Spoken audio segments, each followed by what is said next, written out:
Welcome back, everyone. I like when things turn out to be a little ironic. Okay, maybe more than just a little ironic. In fact, since I'm referring to situations or events that are ironic in a way that feels fitting or meaningful, with a sense of justice or fate intertwined, poetic irony seems to be an appropriate description. It's well known that Mohammed Hijab lost his defamation case against Douglas Murray and was ordered to pay Murray a lot of cash. The judge ruled in court what people who observe the pop dawa culture on the street already know. Hijab's testimony was worthless. He was not credible. His arguments were untenable. At the same time, more truths were coming out about this liar. Hijab had taken advantage of a woman by manipulating her into a relationship, which, in the end, basically amounted to her making herself available for sex whenever he wanted. All of this coming to light while losing a major legal battle gives us a fresh reading of chapter 8, verse 30 of the Quran. But they plan and Allah plans, and Allah is the best of planners. Ironically, given the impeccable timing of this latest and greatest Dawah dumpster fire, it seems that Allah was planning. But here's the plot twist. He was planning against his star apologist, and Allah is truly the best of planners, I have to admit, both in the court of public opinion against the woman who claims that he destroyed her life, and in an actual courtroom against Douglas Murray. Hijab was simultaneously trying the same tricks: fabricating evidence, character assassination, lying, and acting like his usual self, an obnoxious, narcissistic megalomaniac. And in both the court of public opinion and in the actual courtroom, Hijab was thoroughly defeated. The amount of money he now owes Douglas Murray gives us another fresh reading of another verse from the Quran, this time chapter 57, verse 11. Who is it that will lend to Allah a good loan, which Allah will multiply for them, and they will have an honorable reward? I'm sure Mohammed Hijab will happily accept his supporters' money as he continues to fight in Allah's cause, and maybe, if Allah multiplies those funds enough, Hijab will be able to pay Murray's legal fees.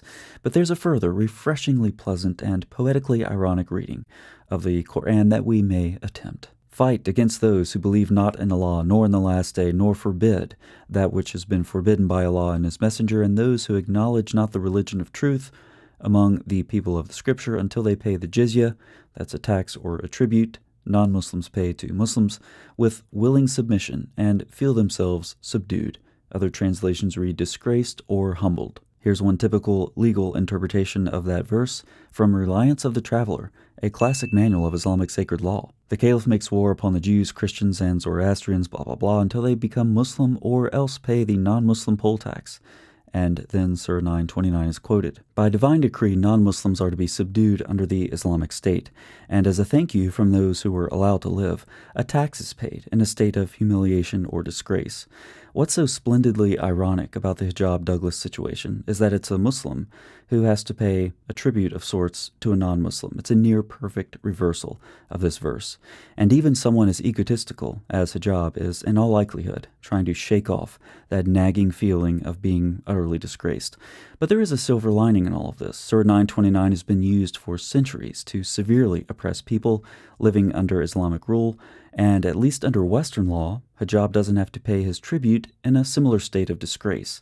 Mark Dury is one of many whose documented various ways Islamic rulers have demanded their Surah 9:29 tribute, while making their subjects feel the humiliation Allah demands. Examples from the 10th century describe dhimmis, those subjugated under Islamic rule, being forced to crawl as they approached to pay Jizyah. 12th century sources say that they were grabbed by the beard and struck in the face. In the 13th century, they were yanked forward by their beards and struck on the back of the neck while rendering payment. In the 14th century, they were dragged by the neck and violently agitated. This is just one example of centuries of oppression and dehumanization that is part and parcel of Islamic law. As you can guess, these practices continued well into the modern period, like all of Islam's other crimes against humanity, many of which carry on. So Mohammed Hijab did fight, not in Surah 9:29's use of the word, but a legal battle in a courtroom. He does have to pay a sort of tribute. He owes a lot of money to Douglas Murray's side, and he was humiliated, but only in the sense that he, again, displayed his grotesque personality, a partial description of which is now enshrined in a public legal archive. However, Mohammed Hijab did get his day in court. He was treated equally under the law. He was not regarded by the court as some lower-tier human.